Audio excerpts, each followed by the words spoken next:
네, 안녕하세요, 여러분. 우리 지난 시간에 플라톤 사상을 배우고 이제 중간에 시간 관계상 끊고 이제 나머지 내용을 이번 시간에 하기로 했어요. 자, 그러면 이제 지난 시간에 배운 플라톤 내용을 복습하는 시간을 잠깐 가져보도록 하겠습니다. 일단 플라톤에서 첫 번째로 얘기했던 게 이원론적 세계관을 얘기를 했었어요. 자, 세계에는 두 가지 세계가 있는데 첫 번째가 이데아계가 있고 두 번째 현상계, 감각계가 있다. 자, 여기서 선생님이 이 이데아라는 것이 굉장히 중요한 개념이다라고 얘기를 했었죠. 자, 이 이데아는 우리가 현실 세계에 있는 구체적인 사물들의 원형, 본질이라고 얘기를 했었습니다. 자, 그래서 이 이데아는 시간이 지나고 장소가 달라진다고 하더라도 변하지 않고 소멸하지 않는다. 영원, 불멸, 그리고 불변하는 것이다 라고 얘기를 했었습니다.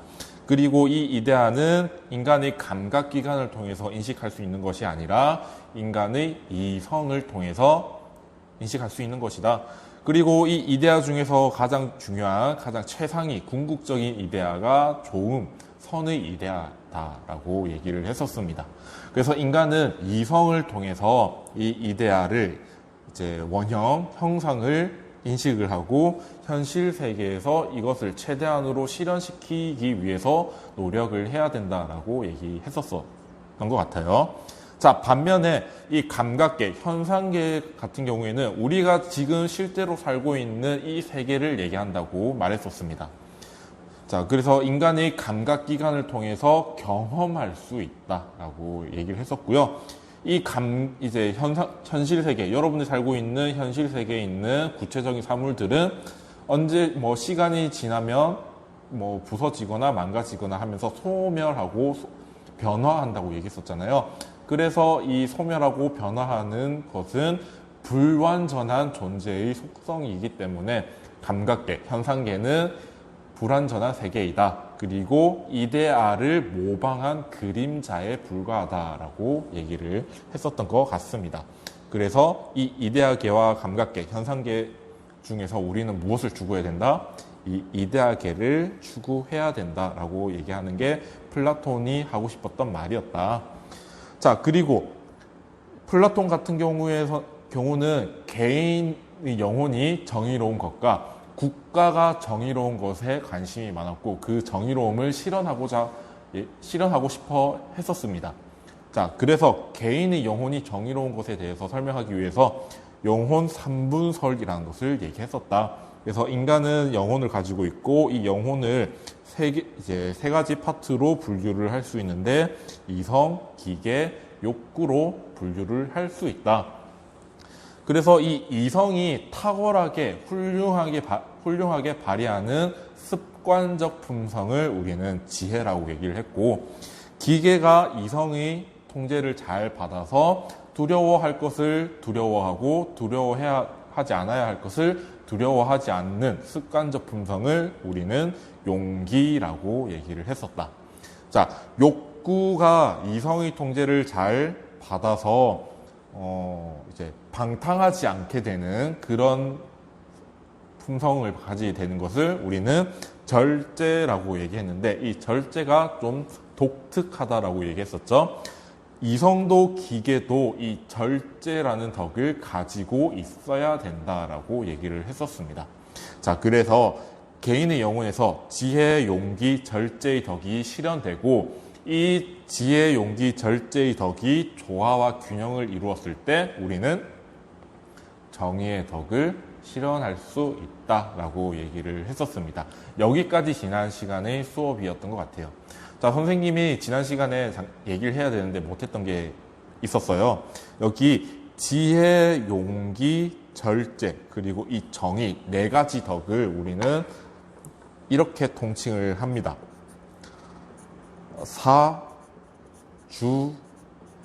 사주덕이라고 불러요. 네 가지 주된 덕이라고 해서 사주덕이라고 얘기해요. 이 사주덕이라는 개념이 어디서 나오냐면요. 나중에 이제 헬레니즘 시대에 에피쿠로스 학파와 스토 학파를 할 때도 나오기도 하고요. 우리 중세 시대에 그리스도교 할 때에도 나올 개념입니다. 그래서 사주덕이라는 개념은 여러분들이 이런 개념이 있었구나 정도는 해야 되지 않을까라는 생각이 들어서 다시 한번 얘기를 합니다.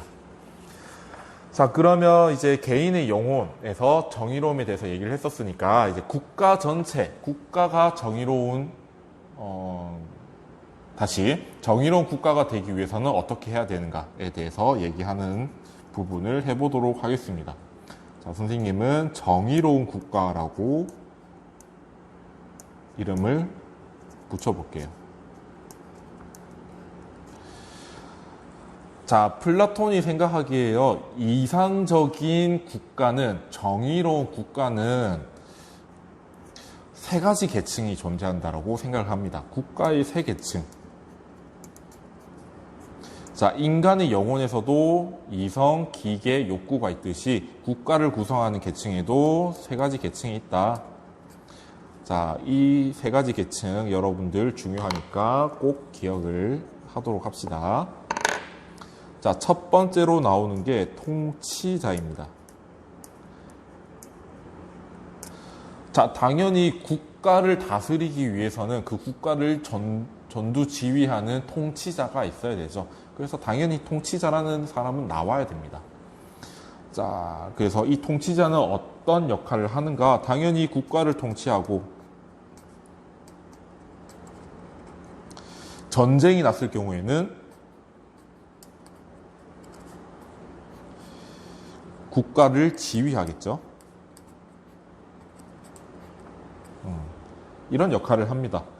자, 이 통치자라는 사람들은요, 일종의 덕을 가져야 되는데, 일단 가장 핵심적인 덕은 무엇이냐? 지혜의 덕입니다.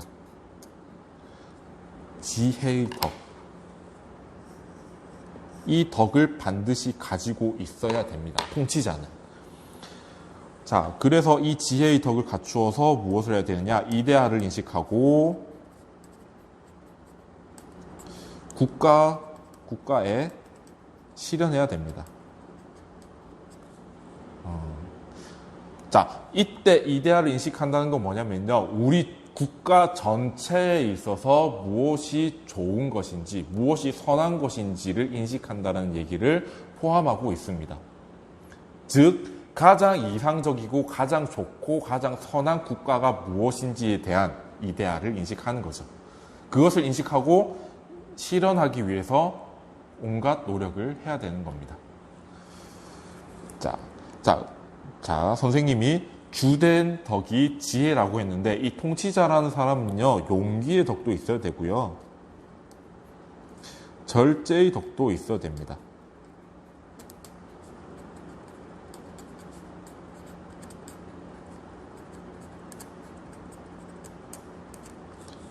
자, 왜 용기의 덕을 가지고 있어야 하냐면요, 우리는 잘 모르는 것에 대해서 굉장히 두려움을 느끼고 그것에 접근하지 않으려고 하잖아요. 자, 그런데 이 통치자라는 사람들은 이데아를 인식을 해야 되는데, 이데아라는 것 자체가 굉장히 우리에게는 미지의 세계죠. 그래서 두려움을 느끼고 이 미지의 세계에 접근하지 않으면 당연히 이데아를 인식하지 못하고 국가에 실현할 수 없죠. 그래서 마땅히 통치자는 용기의 덕도 필요한 겁니다. 자, 절제의 덕. 이 통치자라는 사람은 지혜, 즉 이성적 능력이 굉장히 뛰어난 사람이어야만 하기 때문에 절제의 덕이 없으면 자기 개인만의 지적인 유의를 실천하고 국가 전체에 무엇이 이로운지, 무엇이 좋고 선한지에 대해서 인식하지 않으려고 하겠죠. 자, 그래서 그것을 방지하기 위해서 절제의 덕이 필요하다라고 얘기할 수 있겠습니다. 두 번째 계층이 방위자라는 사람입니다. 자, 이 사람은요, 여러분들 흔히 경찰이라든가 군인을 생각하면 돼요. 플라톤이 말하는 방위자는요, 법은 통치자가 만들거든요. 이 통치자가 만든 국가의 법을 집행합니다. 그래서 이 법을 지키지 않은 사람들을 잡아서 뭐 벌을 준다거나 그런 식으로 하는 거죠. 법을 집행하고 이제 다른 나라가 우리나라를 침략할 수 있잖아요. 적으로부터 국민을 보호합니다. 국민을 보호.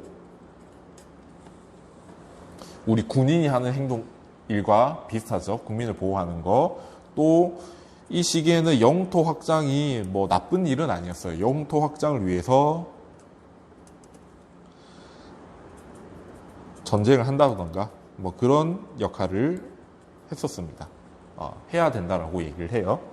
자, 이 방위자라는 사람들은요, 통치자가 방위자에게 명령을 내리게 됩니다. 그래서 통치자의 명령을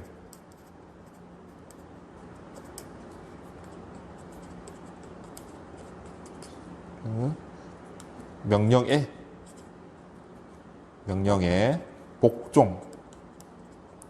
왜? 이 통치자라는 사람은 이 국가 전체에게 무엇이 좋고 무엇이 선한지를 이미 알고 있는 사람이기 때문에 당연히 정당한, 좋은, 선한 것들을 실현할 수 있는 것을 명령하겠죠.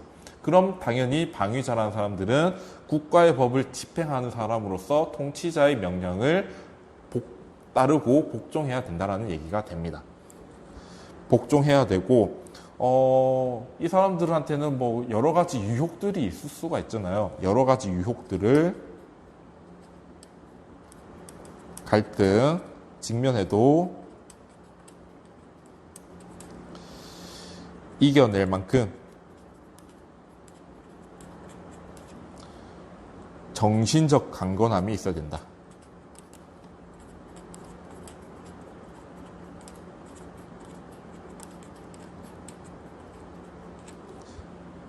즉, 용기의 덕을 가져야 된다. 그리고 플러스 절제의 덕도 있어야 된다. 자, 용기의 덕은 당연히 전쟁이 발발하면 우리 국민들을 보호하는 게 방위자의 역할이었잖아요. 적으로부터 국민을 보호하는 거. 자, 그런데 이 사람들이 용기의 덕이 없으면 어떤 일이 벌어질까? 자, 자기의 생명을 위해서 우리나라 국민들을 버리고 혼자 도망가는 그런 일이 발생이 되겠죠. 자, 그래서 당연히 용기의 덕이 필요한 겁니다. 두려워할 것을 두려워하고 두려워하지 않아야 할 것을 두려워하지 않는 것. 그게 용기잖아요. 그 용기의 덕을 가져야 하고 마땅히 절제의 덕도 가져야 합니다. 만약에 방위자가 절제의 덕을 가지지 않는다면 일반 백성들한테, 일반 시민들한테 위협을 가한다거나 자신의 사익, 개인적인 이익을 취하기 위해서 나쁜 행위를 할 수도 있잖아요. 그렇기 때문에 절제의 덕이 필요합니다. 자, 그러면 정리하자면 통치자는 지혜, 용기, 절제 세 가지 덕이 필요하고 방위자는 용기, 절제의 덕이 필요하다. 지혜는 그렇게 필요 없어요. 방위자는. 왜? 통치자가 어차피 무엇이 선하고 무엇이 좋은지에 대해서 인식하고 그것을 명령 내릴 거니까. 방위자는 그것에 따르기만 하면 되겠습니다. 자, 세 번째, 생산자. 자, 이 생산자라는 계층은요, 말 그대로 이 국가 전체에 있어서 무엇이 필요한지, 다시 지우세요. 이 국가 전체 사람들이 필요로 하는 것들을 만들어내는 역할입니다. 말 그대로 생산하는 사람이에요. 그래서 뭐라고 적을 수 있냐면 농업이나 공업, 뭐 이런 것들, 무역도 가능하겠죠. 다른 나라와 무역을 통해서 국가 구성원들이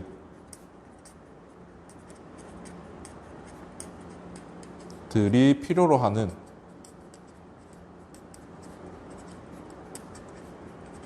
물품을 제공하는 것.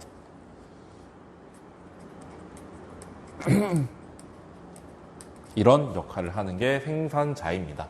자, 그래서 국가 구성원들은 이 통치자, 방위자, 생산자 이 세 계층 어디에 한 군데는 반드시 속할 수밖에 없습니다. 자, 다시 생산자 얘기를 하자면 이 사람들은요, 그렇게 지적인 능력을 필요로 하지도 않고요. 뭐 강건한 정신력이 필요로 하지도 않습니다. 이 사람들은 기본적으로 욕구에 잘 휘둘리는 사람이에요.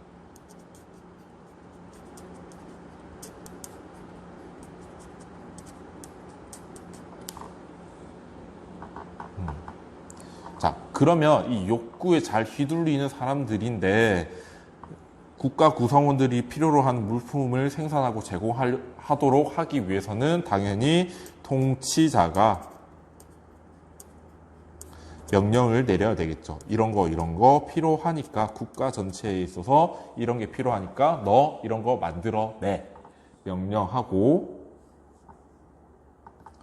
절제의 덕을 갖추어야 되겠죠. 이 덕을 갖추어야 합니다. 그래서 욕구와 감각적 쾌락을 적절히 조절해야 된다. 자, 여러분, 선생님은 여기서 조절이라는 표현을 썼습니다. 제거라는 표현을 안 썼어요. 왜? 자, 우리 혹시 여러분들 다산정약용 할 때 이 다산정약용이라는 사람은 욕구를 긍정했다라는 거 기억이 나나요? 왜 다산정약용은 욕구를 긍정했었죠? 우리가 욕구라는 것이 없다면 무엇인가 하고 싶은 마음도 없을 거고 무엇인가 하고 싶은 마음도 없으면은 아무런 행동도 하지 않기 때문에 욕구는 없는 것보다는 있는 게 나아요. 자, 이 사람들, 생산자는 무엇을 해야 되죠? 국가 구성원들이 필요로 하는 물품을 생산하고 제공을 해야 됩니다. 그리고 이 생산하고 제공하기 위해서는 스스로 그런 것들을 필요로 하는 욕구가 있어야 되는 거죠. 다만 그 욕구들이 방탕하고 방종하지 않기 위해서 통치자가 정당한 명령을 내려야 되는 겁니다. 그래서 이 통치자의 명령을 통해서 욕구를 조절해야 되는 것이지 제거를 얘기하는 것은 아니다라는 거 꼭 기억을 하길 바랍니다. 자, 아무튼 이렇게 통치자, 방위자, 생산자 세 계층으로 구성되어 있습니다. 이 플라톤이 말하는 이상적인 국가는. 자, 여기서 추가로 얘기하고 싶은 게 뭐냐면요. 이 통치자와 방위자를 합해서 수호자라고 얘기를 하기도 해요. 그래서 수호자라고 하면 통치자와 방위자를 동시에 말하는 것이다 라는 거 꼭 기억을 하길 바랍니다.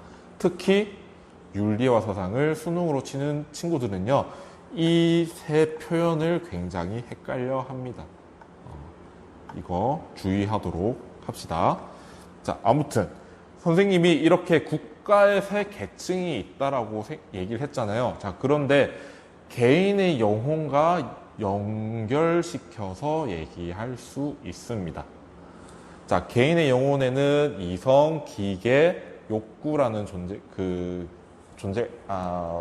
아무튼 욕구가 있었죠. 자, 그러면 선생님이 이 각 계층 이름 밑에 적어 보겠습니다. 국가를 하나의 영혼으로 봤을 때 통치자는요, 그 영혼의 이성적 역할을 담당하고 있겠죠. 자, 방위자는 그 국가를 영혼으로 봤을 때 기계의 역할을 담당하고 있습니다. 생산자는 여기 나와 있듯이 욕구의 역할을 담당하고 있습니다. 그래서 플라톤은요, 개인의 영혼이 정의로운 것과 국가가 정의로운 것은 굉장히 유사하게 생겼다라고 설명하고 있어요. 자, 그렇다는 거 여러분들 이해를 하면 되겠습니다. 자, 이 중에서 통치자가 굉장히 중요한 역할을 하고 있습니다. 이 통치자.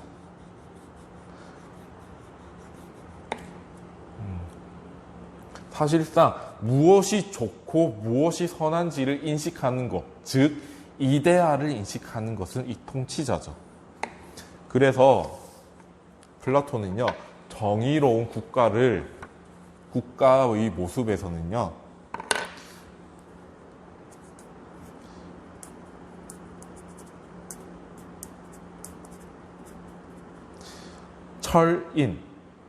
철학자입니다.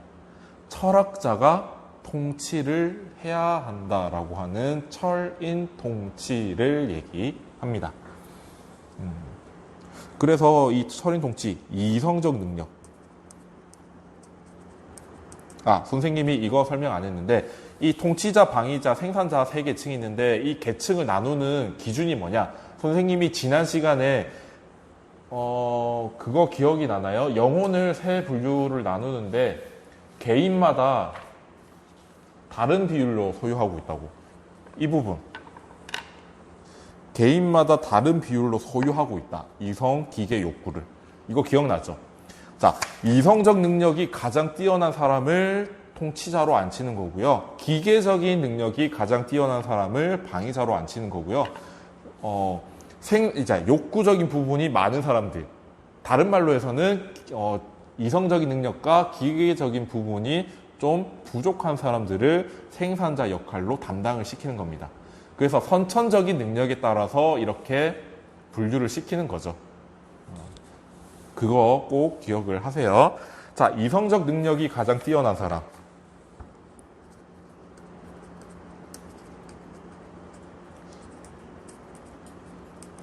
이 사람이 철학자가 되고, 이 철학자가 통치자가 되는 겁니다. 당연히 이 이성적 능력이 가장 뛰어난 사람은 다른 사람들보다 이데아를 인식할 가능성이 굉장히 높고, 철학자는 당연히 이데아를 인식하는 것을 직업으로 삼는 사람이고, 통치자는 이데아를 인식해서 실현해야 하는 사람입니다. 같은 말인 거죠. 자, 여러분 학습지 봅시다. 지금 4페이지 하고 있어요. 4페이지에 생산자 표 밑에 동그라미 2번 있죠. 이성적 능력이 탁월한 사람이 철학자가 되고 철학자가 국가를 통치하는 것이 바람직하다. 지금 선생님이 여기 썼습니다. 기억 동그라미. 통치자는 국가 전체의 좋음을 위해서라면 거짓말을 통해서라도 자신의 통치를 정당화해야 된다.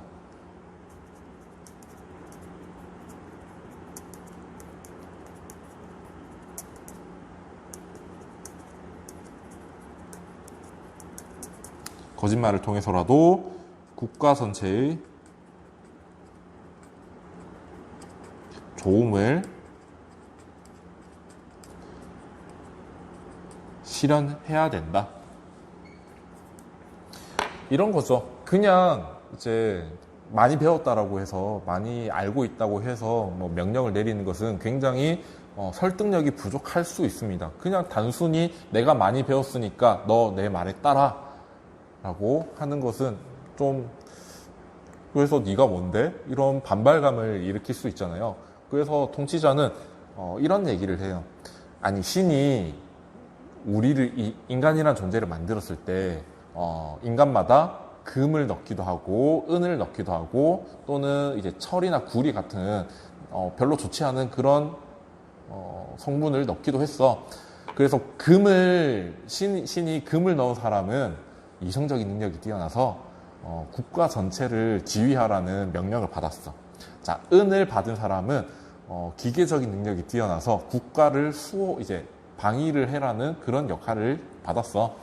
뭐 철이나 구리 같은 그렇게 좋지 않은 그런 성분을 받은 사람은 뭐 그냥 국가를 위해서 생산하고 뭐 물품을 만들어내고 제공하는 그런 역할을 하도록 역할을 받았어. 누가 했냐고? 내가 하는 게 아니라 신이 그렇게 명령을 한 거야. 라고 이렇게 거짓말을 하는 거죠. 실제로 이거는 플라톤의 국가라는 책에 있는 내용입니다.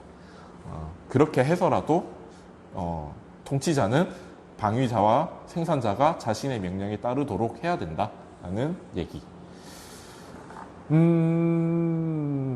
자, 이렇게 우리 국가 안에서는 통치자, 방위자, 생산자가 있었잖아요. 그래서 통치자는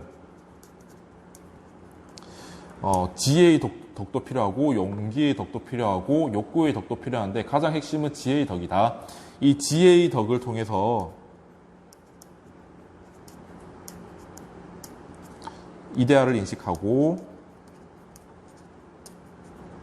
그 다음에 방위자와 생산자 명령을 하는 거죠. 자, 통치자의 명령을 잘 받고 잘 자신의 역할을 수행하는 사람, 방위자는 용기의 덕을 가질 것이고 생산자는 절제의 덕을 가지게 될 것이죠. 자, 그렇다면 국가 전체에도 정의의 덕이 나타난다는 겁니다.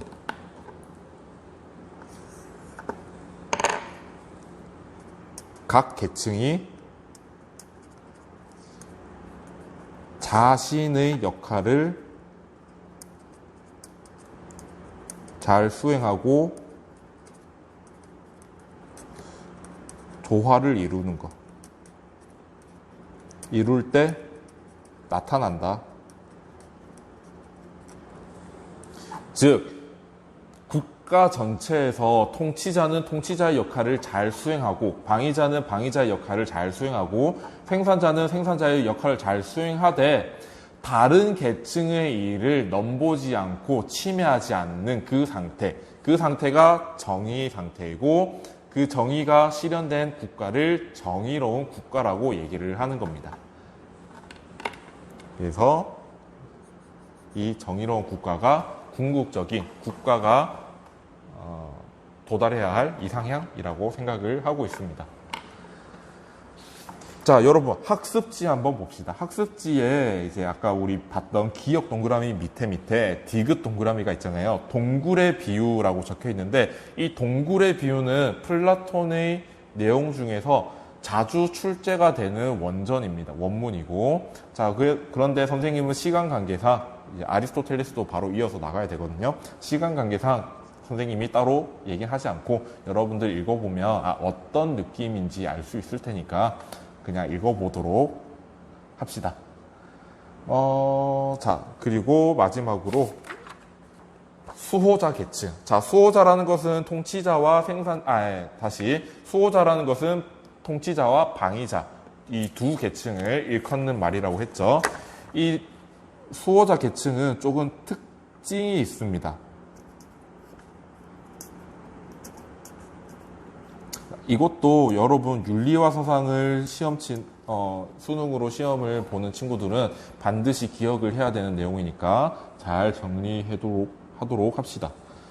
자, 이 수호자 계층은요, 일단 가족이라는 것을 구성할 수 없습니다. 가족이라는 것을 구성할 수가 없어요. 결혼이라는 게 없다라는 거죠. 그러면은 어떤 식으로 하느냐?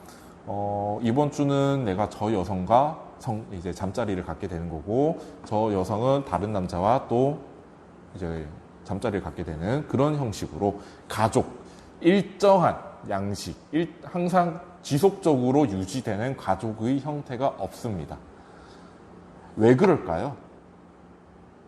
자, 가족이라는 것은 이제 인간은 가족을 구성하게 되면요, 가족에게 더 많은 신경을 쓰게 되고 가족의 이익을 위해 행동하게 되는 게 인간의 본성입니다.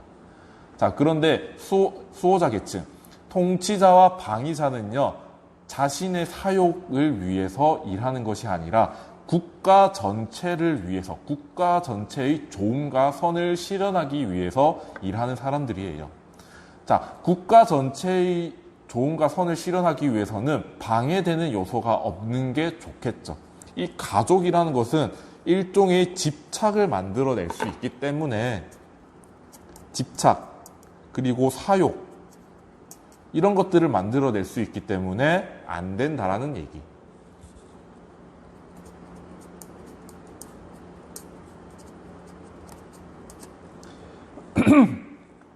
자, 두 번째, 아기가 태어날 거 아니에요. 특히 수호자 계층의 아기들은요, 태어나자마자 누군가가 데려갑니다. 이제 산모가 아기를 낳자마자 그 아기는요, 산모가 얼굴을 보기도 전에 누군가가 데려갑니다. 자, 그리고 데려가서 그 아기들끼리 키웁니다. 누군가가 키우게 됩니다. 그래서 아기는요, 자신의 부모, 어머니와 아버지가 누군지도 모르고 아버지와 이제 이 아기의 친부, 친모라고 할 수 있겠죠. 아기를 태어나게 만든 친부, 친모는요, 자신의 아이가 누군지도 모릅니다. 그래서 누가 자신의 아이인지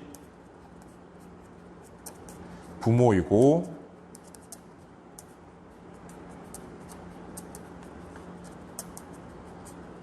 알 수 없게 된다. 왜? 이것도 위에서와 마찬가지. 집착과 사욕을 만들어낼 수 있기 때문에. 세 번째, 이 수호자 계층은요, 사유재산을 소유할 수 없습니다.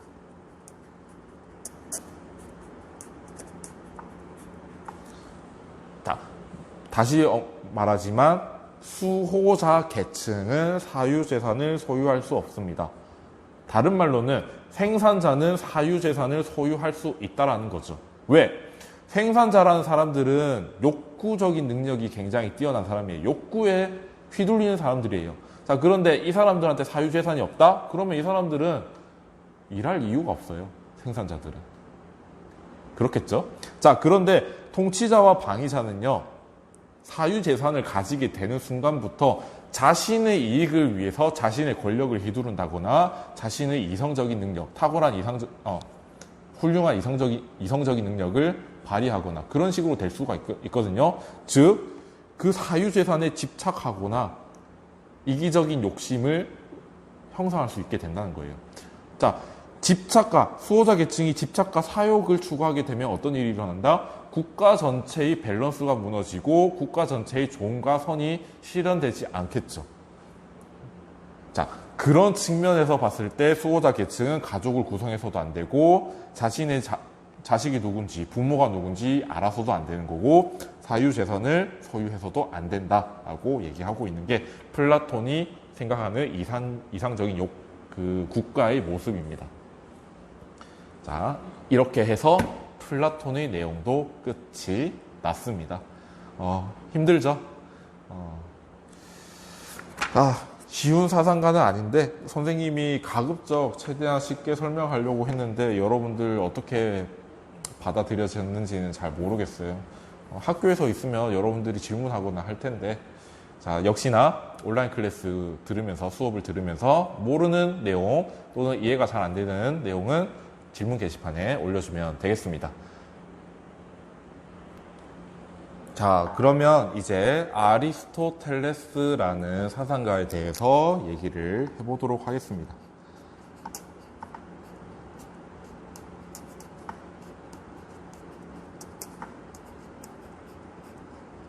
자, 이 아리스토텔레스라는 사람은요, 일단은 그리스 아테네의 사람은 아닙니다.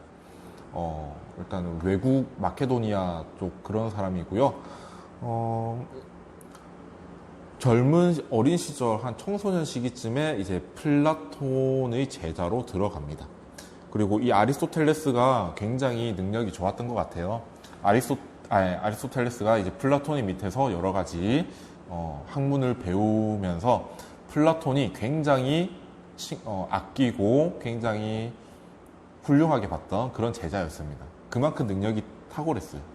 자, 여러분들이 지금 알고 있는 이제 생명체를 분류하잖아요. 포유류, 파충류 이런 식으로 그런 것들 전부 다 아리스토텔레스가 만들어낸 겁니다. 그리고 여러분들 생각하는 정치적인 사상의 베이스도 아리스토텔레스가 만들어낸 것도 많고 법적인 정신에 대해서도 얘기한 게 많고 굉장히 이것저것에 대해서 다양하게 만들어냈습니다. 책도 많고요. 그 정도로. 자, 아무튼 아리스토텔레스가 굉장히 똑똑하고 재능이 탁월하다 보니까 플라톤이 많이 아꼈는데 어느 정도로 아꼈냐면 플라톤은 자신의 학원을 만들었었거든요. 이제 만들어서 그 밑에서 제자들을 키우면서 지냈는데, 아리스토텔레스가 지각하는 날에는요, 아리스토텔레스가 오기 전까지 수업을 안 했다고 합니다. 그 정도로 굉장히 아꼈던 제자였고, 사상적으로는 그런데 좀 많이 달라요. 플라톤 같은 경우에는 이 이데아 세계와 현상계 두 세계로 나누었잖아요. 이원론적 세계를 얘기했었는데, 아리스토텔레스는 플라톤의 사상을 그대로 따라가지 않고 자신만의 독특한 사상을 얘기를 합니다.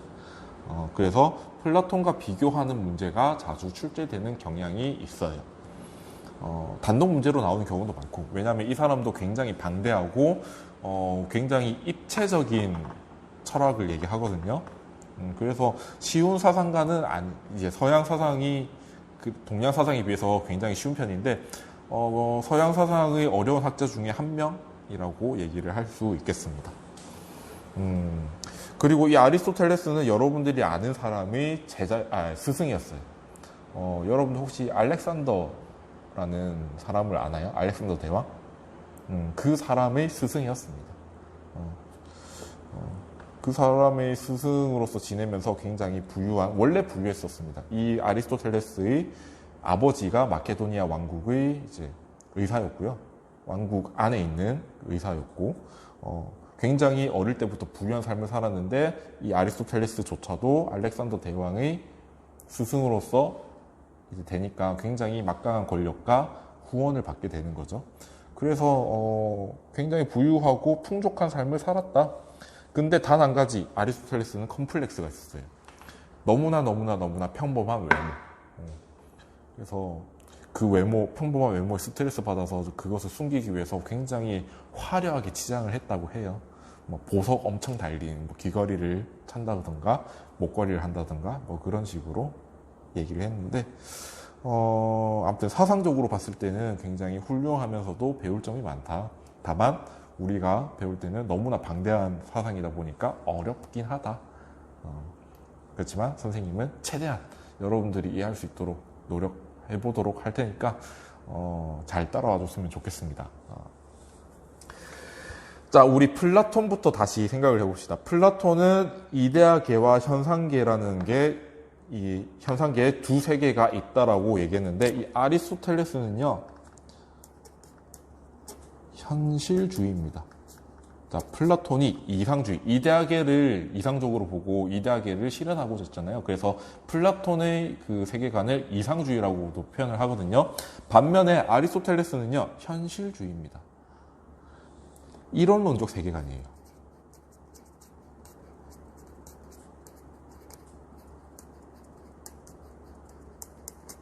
자, 플라톤 같은 경우에는 우리가 달성해야 할 보편적 진리, 규범, 즉 이데아는 이 우리가 살고 있는 현실 세계에 없고 다른 세계에 있다고 얘기했잖아요.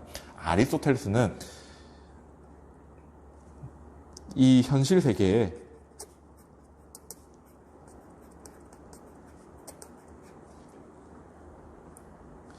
좋음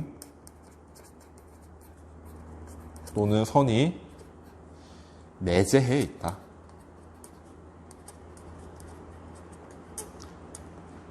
다른 데 있는 것이 아니라 이 현실 세계에 이미 있는 거야. 다른 데서 찾을 필요가 없어. 라고 얘기하고 있는 거죠. 그리고, 이 사람은, 이제, 세계는 개별적 실체이다.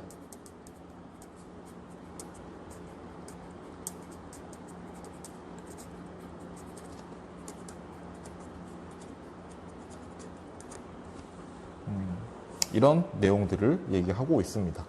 자, 두 번째, 목적론적 세계관.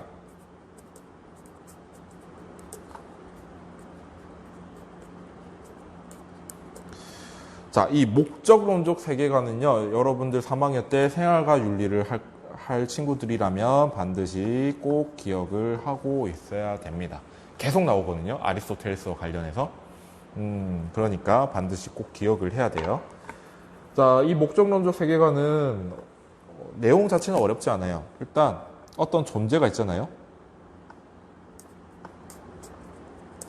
자, 모든 존재, 이 현실 세계에는 존재가 있잖아요. 개별적인 실체들이 있잖아요. 이 모든 존재들은 자신만의 고유한 목적을 달성하고자 합니다.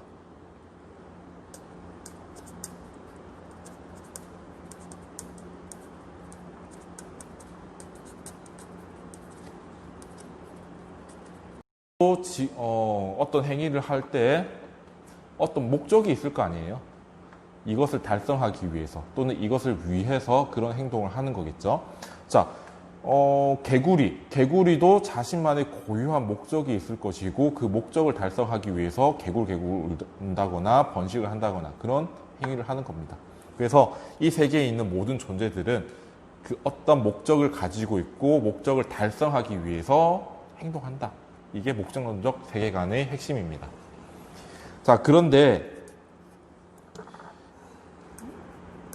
이 세계는 다양한 존재들이 있잖아요. 이 존재들과 목적들은요, 위계적인 서열을 가지고 있습니다. 서열, 질서를 가지고 있습니다. 이 위계적이라는 것은요, 뛰어넘을 수 없다는 거예요. 결코 변하지 않는 서열, 순서가 있다는 거죠. 그래서 낮은 목적이 있고 높은 목적이 있듯이 계속 목적들이 연속되어서 질서를 가지고 있다라는 얘기죠. 낮은 목적, 그리고 상위 목적, 질서를 가지고 있다. 목적끼리, 그리고 존재들끼리. 자, 식물보다 동물이 더 우월한 존재이고 동물보다 인간이 더 우월한 존재입니다. 아리스토텔레스는 그렇게 생각을 해요. 왜? 식물은 생식 기능밖에 없지만 동물은 생식 기능 플러스 감각적인 기능을 가지고 있죠. 자, 그리고 인간은 생식 기능과 감각 기능을 가지고 있으면서 이성적 기능도 가지고 있죠. 더 많은 기능을 가지고 있어요. 그리고 이성적 기능은 굉장히 신적인 능력입니다. 이성적 능력은.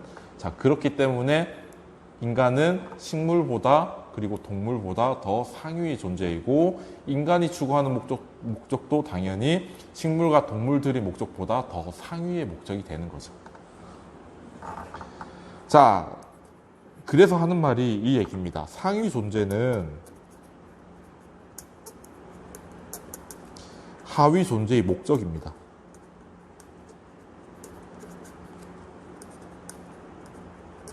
무슨 얘기냐면요.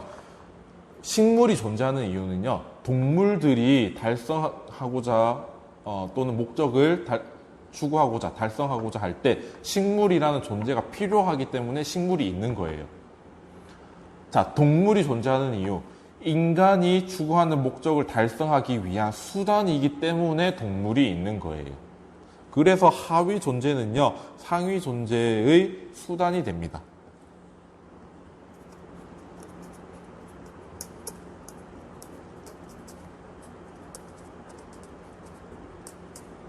상위 존재의 목적 달성의 수단.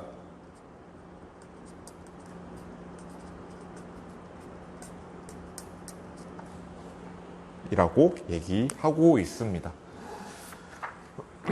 자, 그러면 이런 입장에서 봤을 때 당연히 인간은 어떤 목적을 추구하고 있다라는 얘기가 되겠죠. 그래서 인간이 하는 모든 행위들은 그 추구하는 목적을 달성하기 위한 수단적 행위들이다.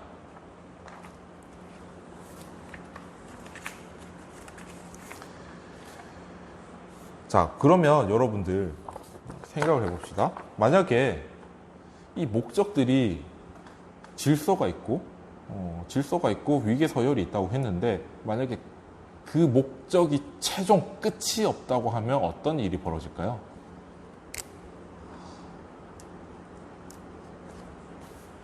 최종 끝이 없으면 우리는 계속 뭔가를 추구하고 또 추구하고 끝이 없이 계속 뭔가를 추구하겠죠. 그러면 인간은 만족을 할 수 없게 되고 우리가 추구하는 목적들의 의미 자체도 없어집니다. 자, 그렇다면 논리적으로 목적의 끝, 최상위의 목적이라고 할 수 있는 끝은 존재해야 됩니다. 그것을 우리는 궁극 목적이라고 얘기해요.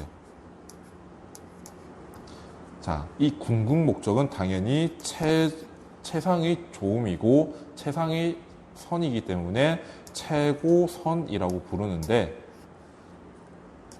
인간에 있어서 궁극 목적은 행복이다 라고 얘기를 합니다. 자, 학습지 같이 봅시다. 5페이지 위쪽에 있어요. 3번 가로 궁극 목적 최고선으로서 행복.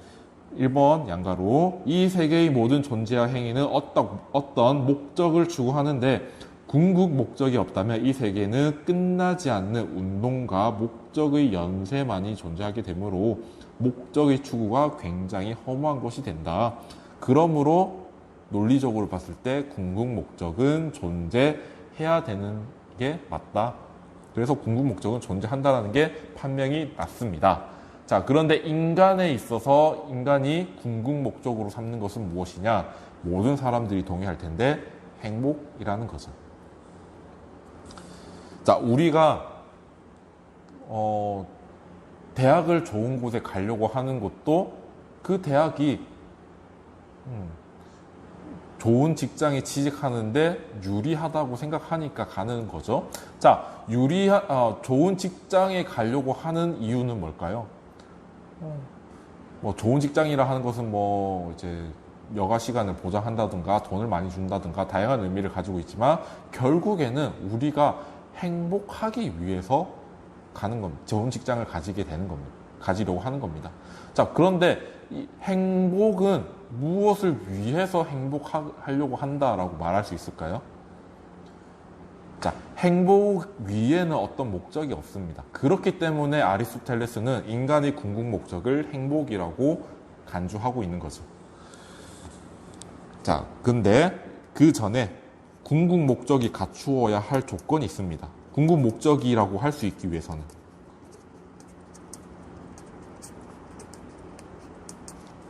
할 조건이 있다. 이것만 하고 오늘은 궁극 목적까지만 하고 마칩시다. 자, 궁극 목적이 갖추어야 할 조건에는 총 3가지를 얘기하는데 첫 번째가 성취 가능성입니다. 성취 가능성. 인간의 행위를 통해서 마땅히 달성 가능해야 된다는 거예요. 만약에 우리가 인간의 힘으로 달성하지 못한다는 것은 결국에는 손이 닿지 않는 사과에 불과해요. 절대 먹을 수 없는 사과. 아니, 성취가 불가능한데 우리가 달성할 수 없는데 저게 있어봤자 무슨 소용이에요? 아무런 소용 없잖아요. 그렇기 때문에 우리가 궁극 목적이라고 하기 위해서는 인간의 힘으로 마땅히 성취가 가능해야만 궁극 목적을 할 수 있다. 근데 여러분, 아리스토텔레스는요, 이것을 통해서 플라톤의 이데아를 비판합니다.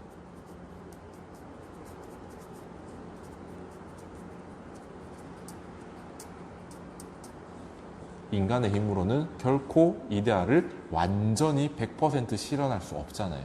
비판하는 거예요. 두 번째, 궁극 목적이 갖추어야 할 조건 두 번째는 완전성이다. 자, 이 완전성이 여러분들 좀 이해가 하기 어려울 텐데요. 그러니까 이것보다 더 위에 있는 상위의 목적이 없어야 돼요.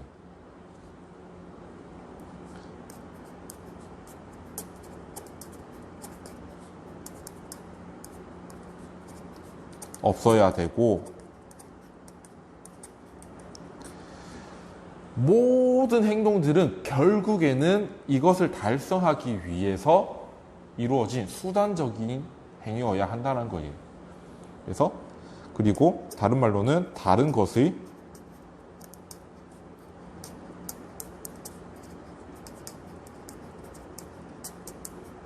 수단이 되어서는 안 된다. 그러니까 더 상위의 것이 없다라는 얘기가 되겠죠. 그리고 이 말도 중요해요. 그 자체로 선택된다.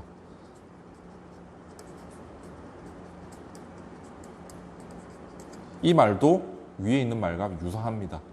더 상위에 있다라고 하면은 우리는 더 상위에 있는 것을 더 추구하겠지 이것을 추구하지 않겠죠. 그렇기 때문에 그 자체로 선택된다라는 것은 그것이 가장 모든 존재하는 것들 중에서 가장 가치 있다라는 얘기가 되겠습니다. 이게 완전성이고 이 자족성도 조금 애매한 여러분들이 이해하기에 좀 애매한 개념이긴 한데 우리가 A와 B가 있으면 이제 A라는 가치를 매겼을 때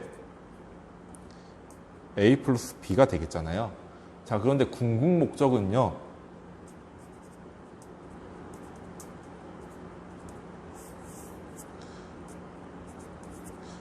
뭔가가 붙어도 결국에는 궁극 목적인 거예요.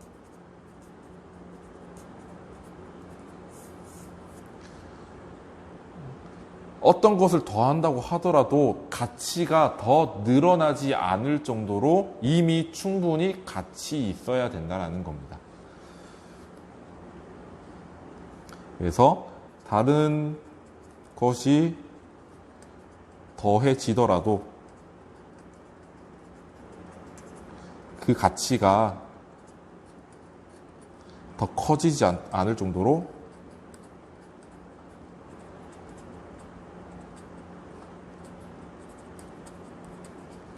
부족하지 않다.